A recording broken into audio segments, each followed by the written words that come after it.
Hello dear viewers, welcome to English Hospital 24 channel. I hope that you are learning spoken English by this YouTube channel, and I am always with you to teach correct and proper spoken English and also English grammar also. And you are taking help from this YouTube channel, and I am always ready to help you. So today I am gonna teach you about spoken English, and this is class number 62. I already delivered 61 classes for your spoken English and for your freehand writing English improvement.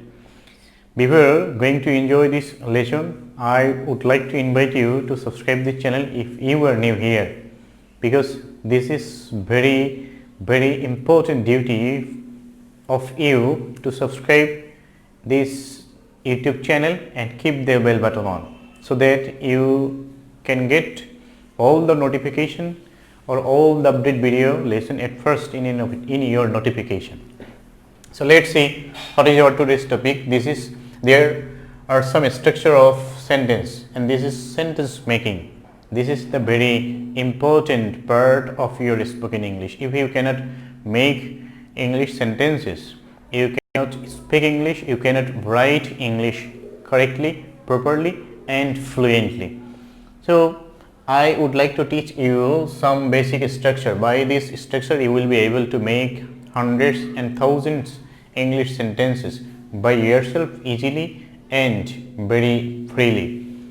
First structure is I wish, then subject, where, noun and adjective. If I say in Bengali I wish দিয়ে আমরা সাধারণত অনেক সময় এই ধরনের sentence বলে থাকি যে আমি আশা করি আমি যদি এটা করতে পারতাম, আমি কল্পনা করি আমি যদি এখন একটু আমেরিকায় যেতে পারতাম, আমি কল্পনা করি আমার যদি এরকম একটা 10 তলা বিল্ডিং থাকতো, আমি আশা করি আমি যদি বসুন্ধরা মার্কেটের মালিক হয়ে যেতাম, আমি আশা করি আমি যদি এই লটারিতে জিতে যেতাম। এরকম অনেক সময় বলি, ইস আমি যদি লটারিতে জিতে যেতাম। এই ধরনের সেন্টেন্সগুলো আমরা এই স্ট্রাকচার দিয়ে করতে পারবো। আই উইশ, এই যে সেন্টেন্সটি রয়েছে, এই যে স্ট্রাকচারটি রয়েছে, এটি দিয়ে করা যাবে। আই উইশ, তারপরে আছে সাবজেক্ট, এরপরে ওয়্যার, এরপরে যখন একটি নাউন দিব আমরা, তারপরে একটি নাউন দিব অথবা একটি অ্যাডজেক্টিভ দেব।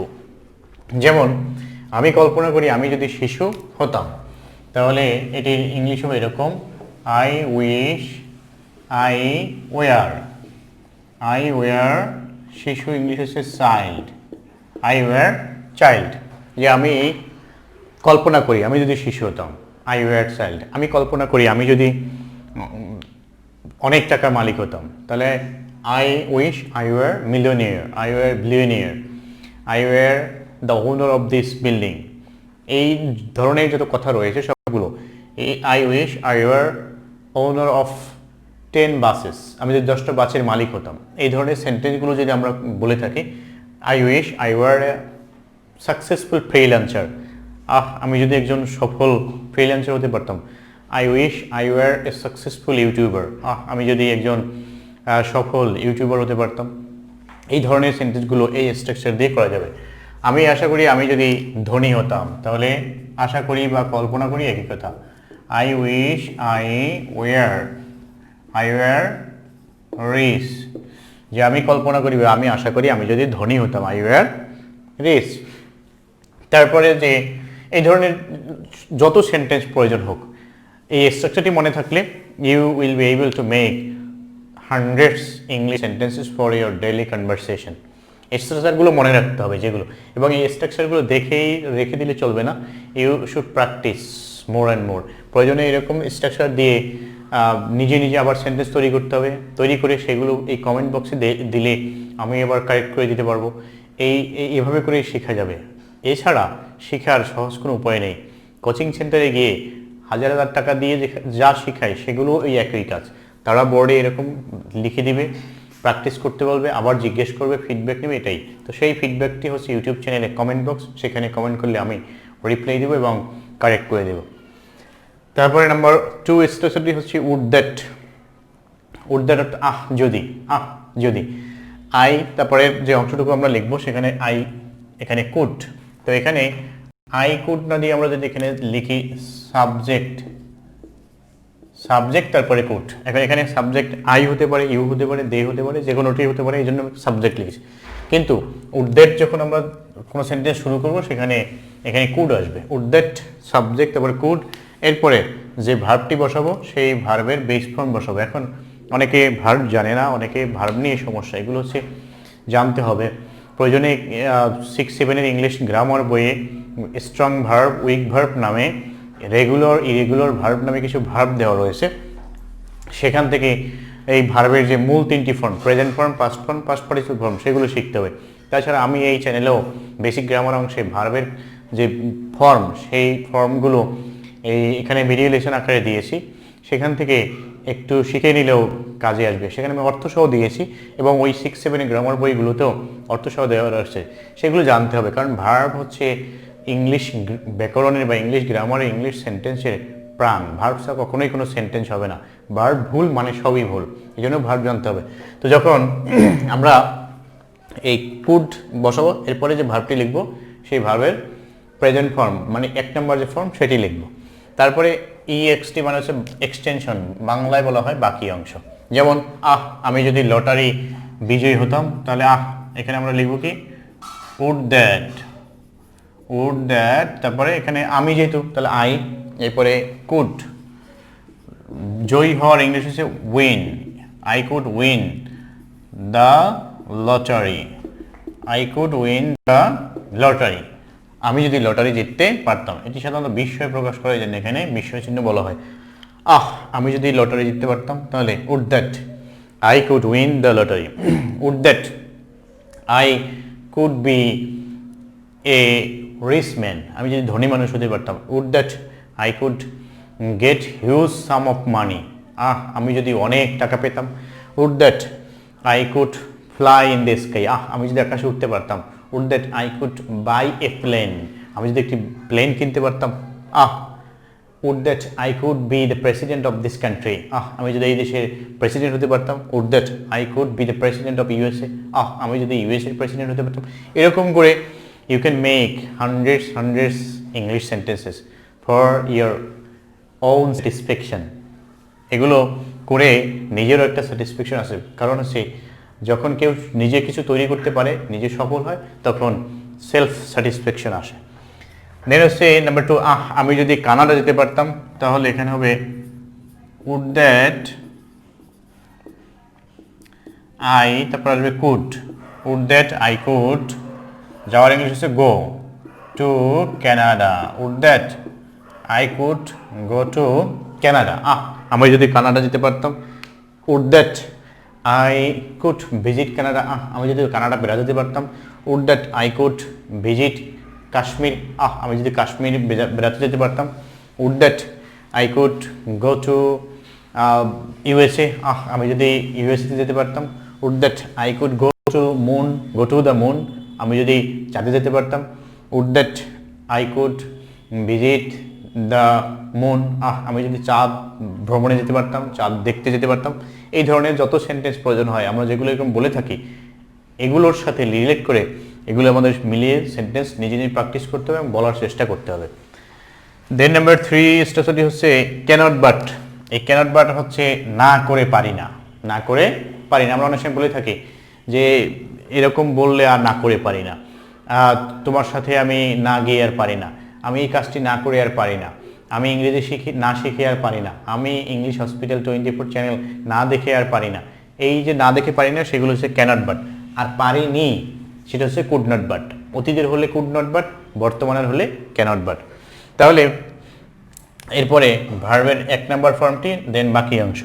আমি না হেসে পারি না, তাহলে এখানে হবে আই ক্যানট বাট লাফ। সে না হেসে পারে না, হি ক্যানট বাট লাফ। তারা না হেসে পারে না, দে ক্যানট বাট লাফ। আমি না খেয়ে পারি না, আই ক্যানট বাট ইট। আমি সাঁতার না কেটে পারি না, I can't but swim.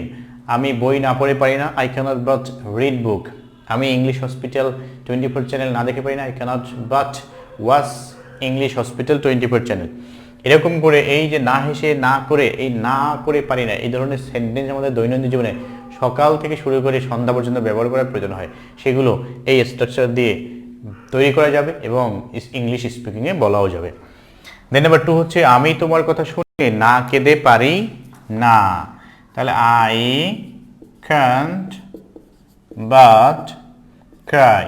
I can't but cry, আমি না কেঁদে পারি না তোমার কথা শুনে। তাহলে টু হিয়ার ইউ অথবা টু হিয়ার ইউর স্পিচ, যে তোমার কথা শুনে না কেঁদে পারি না। I can't but cry to hear your speech, to hear you, তোমার কথা শুনে আমি না কেঁদে পারি না, না কেঁদে পারিনি, তাহলে কুডেন্ট বাট ক্রাই। এখন এখানে যদি কেউ ক্রাইং বলে তাহলে কিন্তু হবে না, ক্যানট বাট দিলে বেসড ফ্রম ব্যাক নাম্বার ফর্মটি। নাম্বার 4 স্ট্রাকচারটি হচ্ছে সাবজেক্ট কুডেন্ট বাট, যেটা একটু আমি বলেছিলাম যে অতীতের না করে পারিনি, সেক্ষেত্রে কুডেন্ট বাট। তাহলে আমি তাকে না দেখে না হেসে পারিনি, তাহলে I couldn't but laugh to see him. কেন আমরা এখানে টু সি লিখেছি? কারণ এই যে আরেকটি ভার্ব এসেছে, যদি একটি অংশে একটি ভার্ব এসে যায়, পরে আরেকটি ভার্ব যখন আসবে তখন তার পূর্বে টু দিতে হবে অথবা তার সাথে আইএনজি দিয়ে দিতে হবে। I couldn't but laugh to see him, আমি তাকে দেখে না হেসে পারিনি। তারপরে যদি এটি দিয়ে আমি আরো কয়েকটি সেন্টেন্স তৈরি করে দেখাই,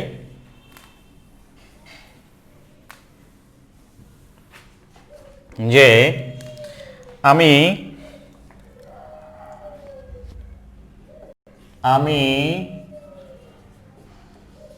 তার সাথে ঢাকা না গিয়ে থাকতে পারিনি, আমি তার সাথে ঢাকা না গিয়ে থাকতে পারিনি। তাহলে এখানে হবে I couldn't but go to Dhaka with him, তার সাথে with him। I couldn't but go to Dhaka with him, আমি তার সাথে ঢাকা না গিয়ে থাকতে পারিনি। তারপরে আমি এই কলমটি না কিনে পারিনি, I couldn't but buy the pen, আমি কলমটি না কিনে থাকতে পারিনি, আমি বাজারে না গিয়ে থাকতে পারিনি। I couldn't but go to market, আমি বাজারে না গিয়ে থাকতে পারিনি। এই হচ্ছে নাম্বার 4। এরকম করে যত সেন্টেন্স প্রয়োজন হোক তৈরি করা যাবে। তারপরে আরেকটি স্ট্রাকচার যদি আমি এখানে লিখে দেখাই, সেটি হচ্ছে আমরা অনেক সময় বলে থাকি যে তার এতই সমস্যা যে সে আসতেই পারে না, সে বই কিনতেই পারে না, এই ধরনের যদি কোনো কথা আমরা বলে থাকি সেক্ষেত্রে আমরা এরকম বলবো, সাবজেক্ট দিব, ভার্ব, এরপরে বলি, এখানে বর্তমানেরটাও বলা যাবে, অতীতেরটাও বলা যাবে। তাহলে যে ভার্ব, তারপর হচ্ছে তার সেই সমস্যা কথাটি আমরা এই টু এর পরে ব্যবহার করব, সেটির নাম হচ্ছে অ্যাডজেক্টিভ। এরপরে আমরা সে যে কাজটি করতে পারেনি সেই কাজটি লিখব আরেকবার টু ব্যবহার করে তারপরে, কিন্তু এখানে ভার্বের 1 নাম্বার ফর্মটি আমরা ব্যবহার করব। যেমন আমি এতই অসুস্থ ছিলাম যে বাজারে যেতে পারিনি। এখন অনেকে এখানে এই কুড নট ব্যবহার করে, সেই কুড নট দিয়েও করা যাবে, সেখানে অন্য স্ট্রাকচার রয়েছে। তো এখানে আমরা এই সেন্টেন্স এরকম করতে পারবো যে ছিলাম, অসুস্থ ছিলাম, তার মানে হচ্ছে আগের কথা, আই ওয়াজ, এরপরে আমরা সেই অসুস্থ, এটা হচ্ছে আমার অ্যাডজেক্টিভ, সেই অসুস্থর পূর্বে আমরা লিখবো টু, আই ওয়াজ টু ইল, তারপরে আমরা লিখবো যে সমস্যা হয়েছিল সেই সমস্যাটির পূর্বে লিখতে হবে টু গো টু মার্কেট, এটা হলো অতিরিক্ত অংশ, টু মার্কেট। আমি এতই অসুস্থ ছিলাম যে বাজারে যেতে পারিনি। I was too ill to go to market. আমি এতই অসুস্থ ছিলাম যে বাজারেই যেতে পারিনি। তারপরে যদি এরকম বলা হয় যে সে এতই ব্যস্ত যে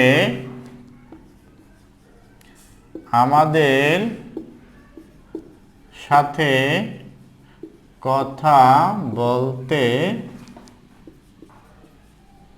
পারে না। সে এতই ব্যস্ত যে আমাদের সাথে কথা বলতে পারে না। এরকম সেন্টেন্স আমরা দৈনন্দিন জীবনে ব্যবহার করে থাকি বা বলে থাকি। তাহলে এই সেন্টেন্সটি আমরা এরকম করতে পারবো যে হি ইজ এখন ব্যস্ত, সেটি বলছে। আর যদি বলতো ব্যস্ত ছিল তাহলে হি ওয়াজ। এই বিষয়গুলো মনে রাখতে হবে। He is too busy.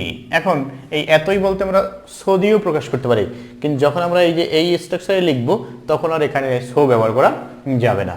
তাহলে হি ইজ টু বিজি, ব্যস্ত, এটা হলো এই অ্যাডজেক্টিভ। তারপরে যে সমস্যাটা হয়েছিল কথা বলতে পারিনি, তারপরে লিখতে হবে too to talk, to talk আমাদের সাথে, এটা হলো অতিরিক্ত অংশ। With us, he is too busy to talk with us. সে আমাদের সাথে কথাও বলতে পারে না। এই যে পাঁচটি স্ট্রাকচার, এই স্ট্রাকচার পাঁচটি মনে থাকলে আমার বিশ্বাস যে every learner will be able to make hundreds and thousands sentences for their conversation, and they will be able to be fluent to speak English correctly and fluently. এই পাঁচটি যে স্ট্রাকচার আমি দিয়েছি, এই পাঁচটি এবার প্র্যাকটিস করতে হবে। প্র্যাকটিস করে নিজেরা সেন্টেন্স তৈরি করে অবশ্যই কমেন্ট বক্সে you will comment in the comment box by using this 5 structure, and you will make at least 5 sentences using this 5 structure, and then I will understand that you the learners are practicing and you are interested, you are very much eager to learn spoken English. Today I don't like to make longer, or I don't like to take long time, and I would like to finish here within this shortest possible time, because you need to practice this structure in your home for your better understanding and for your improvement. Today I would like to finish here, and I wish your success in spoken English and in your journey of spoken English. So I will finish here. Thanks for watching. Thanks to all.